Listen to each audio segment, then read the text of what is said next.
రాష్ట్ర ప్రజలంతా రేపు వారి కుటుంబాలు తర్వాతి తరం ఎలా బతుకుతాయని ఆలోచించి జాగ్రత్తగా ఓటు వేయాలని తెలుగుదేశం పార్టీ అధినేత చంద్రబాబు సతీమణి నారా భువనేశ్వరి పిలుపునిచ్చారు. చంద్రబాబు ముఖ్యమంత్రిగా ఉన్న 5 ఏళ్లలో ఏం చేశారు, జగన్ ఏం చేయలేదో ఆలోచించుకొని రానున్న ఎన్నికల్లో ఓటు వేయాలని ఆమె విజ్ఞప్తి చేశారు. శుక్రవారం పల్నాడు జిల్లా వినుకొండ నియోజకవర్గంలో నారా భువనేశ్వరి నిజం గెలవాలి యాత్ర 2వ రోజు కొనసాగుతోంది.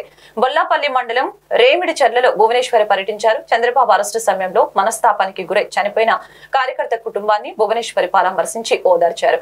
షేక్ హుసేన్ సాహిబ్ కుటుంబం సభ్యులకు ఆర్థిక సాయం అందజేశారు. ఈ సందర్భంగా ఆమె జగన్ ప్రభుత్వ వైఫల్యాలు, అసమర్థతపై ఘాటు విమర్శలు చేశారు. చంద్రబాబు ముఖ్యమంత్రిగా ఉన్నప్పుడు 1 సంవత్సరం కరువు వస్తే ప్రతి నిమిషం సమీక్షలతో ఏ ఇంటికి నీరు బియ్యం కొరత లేకుండా చూశారని తెలిపారు. చంద్రబాబు ముఖ్యమంత్రిగా కొనసాగి ఉంటే ఈ పార్టీ నవ్యాంధ్రప్రదేశ్ చాలా రంగాల్లో ముందు ఉండేదని తెలియజేశారు.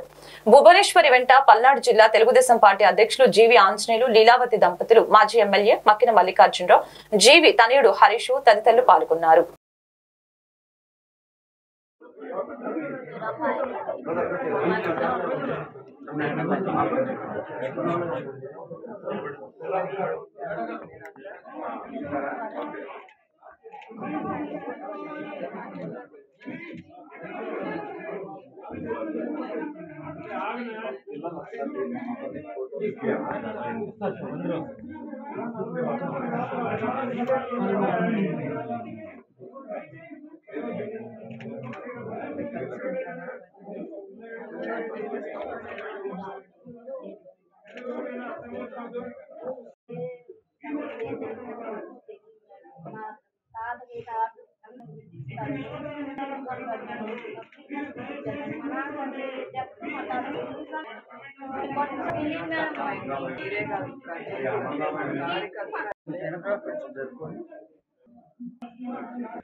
రేపు మీ పిల్లలు, రేపటి మీ కుటుంబం, దాని తర్వాత వాళ్ళ కుటుంబాలు ఎట్లా బ్రతుకుతాయి అనేది ఆలోచించి మీరు ప్రతి ఒక్కళ్ళు జాగ్రత్తగా ఓటేయాలని నేను కోరుతున్నాను.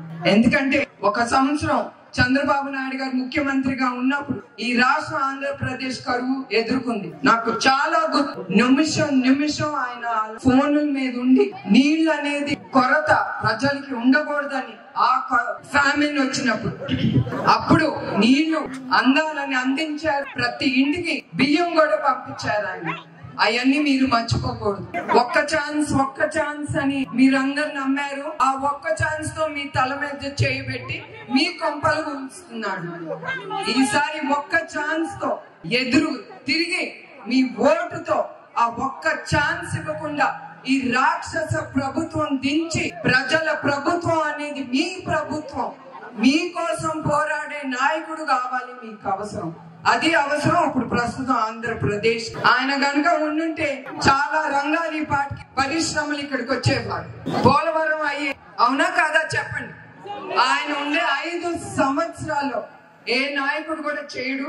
72% అవజేశారు పోలవరం. అంటే ఎంత మనసుతో ఆయన పనిచేసి ఉంటారో ఆలోచించండి.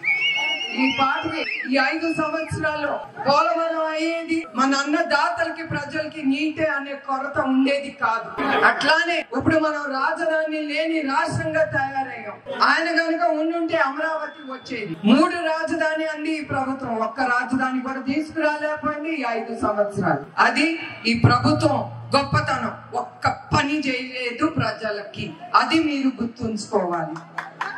అట్లానే ఆయన ఎప్పుడు ఇంకా ఏమి అభివృద్ధి చేయాలి, ప్రజల్ని ఎట్లా ముందుకు తీసుకెళ్లాలి, వాళ్ళు ఎట్లా సంతోషంగా ఉండాలనేదే ఆయన ఆలోచన.